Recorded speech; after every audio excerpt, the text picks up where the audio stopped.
Yeah. So, in your extensive experience in entrepreneurship, what key strategies have you found most effective in maintaining a healthy work-life balance? Oh my God, I'm not the right person to ask this question. I don't have it. I don't. I think work-life balance is bullshit. Oh, I believe as okay. an Please entrepreneur, enlighten us. I just don't think it's realistic. Look, I think you've got to find your something you love, something you're passionate about, and don't do it for money. Like just do it because that's the thing you love, and whatever it is. And then I think committing your time and life energy into that, it gives you energy. So most entrepreneurs, you'll find that they invest a huge amount of their time into whatever they're doing because it gives Mm. them energy. Like doing it gives them energy, and you don't want to stop. That's the problem entrepreneurs have is stopping. So they're very driven sort of people on these things because they're doing these. They're getting energy from it.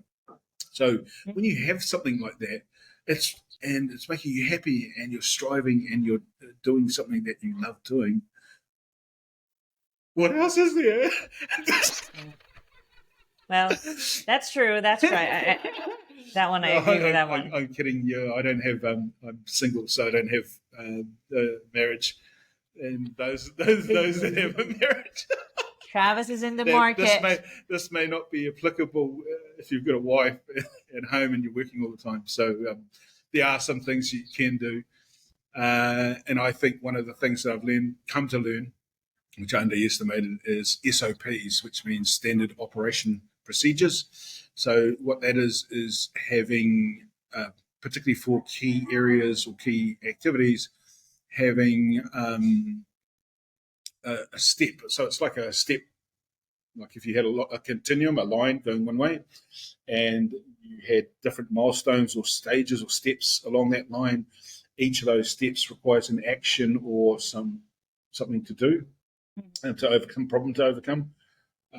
So you have steps like that, and the great thing about standardizing and having all your steps laid out is if you lose a team member, it's easy to bring another new team member in, and they can pick up the process pretty quickly because you've got it mapped out. So it prevents the impact, mitigates the risk of losing team members. It also brings about efficiency and productivity. An entrepreneur, once you have these in place, it's easier to delegate those tasks because now people know what they're working on. And so that's one thing you do, create the SOPs, take the time. Most entrepreneurs don't have them. You don't have to do them for everything in your business, just do them for the key areas. Once you have them, delegate to team members. I prefer to delegate to virtual assistants just because it's more cost effective. Also, think about automation. So, using artificial intelligence like Zapier's to integrate different software packages or tools to do some of the repetitive tasks like lead scraping, cold lead email marketing, and so forth. So, doing stuff like that. And my big tip around the SOPs would be start by doing your sales SOP first, because that's the lifeblood of the business, right? So an operations person should be supporting the sales team in this capacity, going, cool, I want to work with you to create SOPs here. And that's where I'd start first in just getting that so it's repetitive.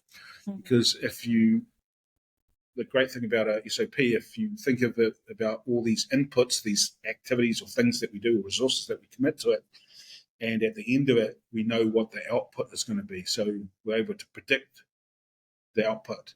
So by having these SOPs, somebody you can understand from a business planning side of things and strategy, the resources required to input to get a certain amount of output. And so therefore you can't scale.